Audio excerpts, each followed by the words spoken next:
बेबे, आज हम अधिक मास में कृष्ण और अर्जुन का ये संवाद पढ़ेंगे। जितनी भगवान विष्णु भगवान की अधिक मास में पूजा करी जाए, नाम जप कराया जाए, उसका करोड़ों गुना फल मिल रहा है। बोलो विष्णु भगवान की जय। बोलो राधे राधे माँ राधे की जय। श्री भगवान जी बोले, हे अर्जुन, जिसकी कर्म फल में आसक्ति नहीं है, कर्मों को करता है, वह सन्यासी और योगी है। जिसने अनादि लौकिक कर्म छोड़ दिए हैं, वह योगी नहीं है। हे अर्जुन, जिसको सन्यासी कहते हैं, उसी को कर्म योगी जानो, क्योंकि संकल्पों के त्याग किए बिना कोई योगी नहीं हो सकता। जो मुनि योग प्राप्ति की इच्छा रखते हैं, उनके लिए उनका साधन कर्म ही है। उनकी योगी होने पर उनका ज्ञान पूर्ण होने का साधन है, उनके चित्त का समाधान है। जब मनुष्य विषय और कर्मों की आसक्ति से छूट गया है और वासनाओं को उसने त्याग दिया, उसी समय वह योगारूढ़ कहा जाता है। जिसने मन स्वाधीन कर लिया है, अपना हितकारी है, वही अपना हितकारी है। जिसने विवेक का त्याग किया है, वह स्वयं ही अपना शत्रु है। मन को जीतने वाले शांत स्वभाव वाले मनुष्य की आत्मा शीत उष्ण सुख दुख मान अपमान उनके होने पर भी अत्यंत शीतल रहती है। जिसने ज्ञान विज्ञान के अंतकरण को तृप्त कर लिया है, जो निर्विकार हो गया, तथा जिसने अपनी इंद्रियों को वश में कर लिया, जो मिट्टी पत्थर और सोने को एक समान समझता, वही योगी कहलाता है।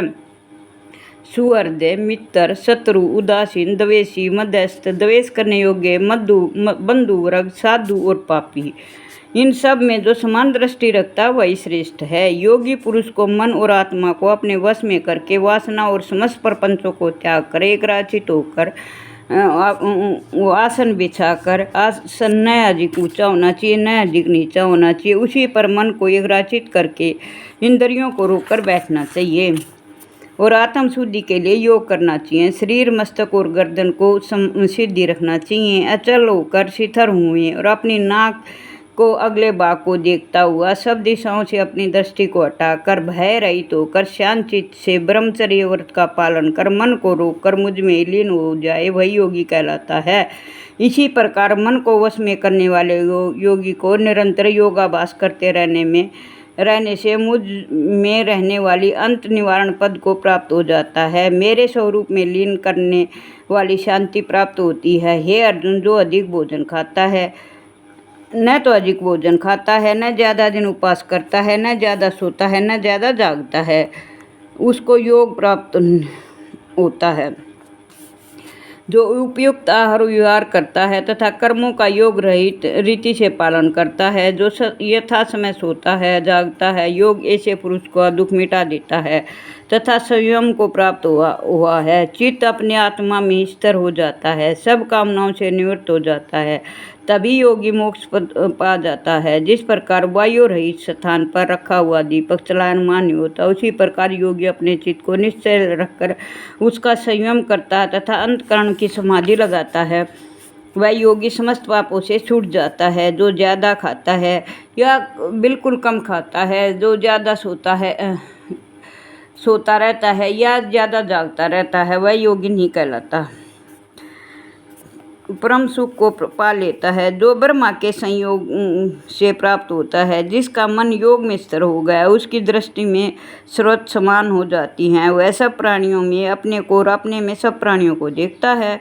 जो सब में मुझको और मुझको सब में देखता है, उससे मैं अलग नहीं हूँ, वह मुझ और नहीं वह मुझसे अलग है। जो अभी अभेद भाव से रहता है, सब प्राणियों में स्थिर हो मेरा मनन करता है, वह योगी चाहे जिस अवस्था में रहे मुझ में ही मिल जाता है। हे अर्जुन, सब प्राणियों के सुख दुख को अपने दुख समझने वाला, जो सबको समान भाव से देखता है, वह ही श्रेष्ठ योगी है। अर्जुन ने कहा, हे मधुसूदन, आपने जो यह योग सिखाया है, सबको अपने समान देखे। जो मन के चंचल होने के कारण उसकी दृढ़ स्थिति अपने ही में देखता हूँ। हे कृष्ण, मन बड़ा ही हठी और पराक्रमी और दृढ़ है, इसको अधीन रखना तो मुझे वो वायु को बांध के रखने के समान प्रतीत होता है। श्री कृष्ण भगवान ने कहा, हे माँ बाबू, इसमें संदेह नहीं कि मन अति चंचल है, इसे वश में करना बड़ा कठिन काम है। फिर भी हे अर्जुन, अभ्यास और वैराग्य से ये अपने अधीन हो जाता है।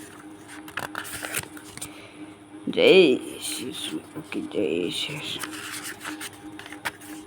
जिसका मन वश में नहीं है उसको योग करना अति दुर्लभ है, ऐसा मत है। परंतु मन को वश में करने वाले प्रयत्न करते रहने से उपाय द्वारा इस योग को प्राप्त कर सकते हैं। हे अर्जुन, श्री कृष्ण बोले, जिसमें श्रद्धा तो है पर योग प्राप्त करने में सफल नहीं हुआ है, जिसका चित्त योग से विचलित हो गया है, वह योग सिद्धि नहीं पाने से किस गति को पहुँचता है।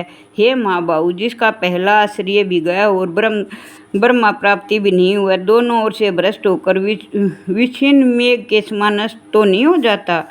कृष्ण, मेरा यह संदेह आपको ही दूर करना पड़ेगा, इसको दूर करने वाला आपके अतिरिक्त कोई नहीं है। श्री भगवान बोले, हे तात पार्थ, उसका यह नाश नहीं होगा और न ही परलोक में होगा, क्योंकि उत्तम कार्य करने वाला मनुष्य बहुत दिनों तक पुण्यवानों को प्राप्त करने वाले लोकों में वास करता है और वहाँ से फिर किसी पवित्र स्थान, पवित्र और धनवान के घर आकर जन्मता है, अथवा वह बुद्धिमान योगियों के ही कुल में जन्म पाता है। इस प्रकार का जन्म पाना भी लोक में बड़ा दुर्लभ है। बड़े श्रम और यत्न से जो योगाभ्यास करते हुए पापों से शुद्ध होकर अनेक जन्मों में प्रसन्न रहकर परिश्रम करके सफल होता है और परम गति को प्राप्त पाता है। बड़े बड़े तपस्वियों से योगी श्रेष्ठ हैं, ज्ञानियों से भी योगी श्रेष्ठ हैं। इसलिए हे अर्जुन, तुम योगी बनो, केवल मुझ में ही मन लगाकर मेरे ही प्राप्ति के लिए मेरा भजन करो, उसको समस्त योगियों के मध्य अपने को श्रेष्ठ बनाओ। बोलो कृष्ण भगवान की जय। जय शिव शंभू की जय। शिव शंभू की।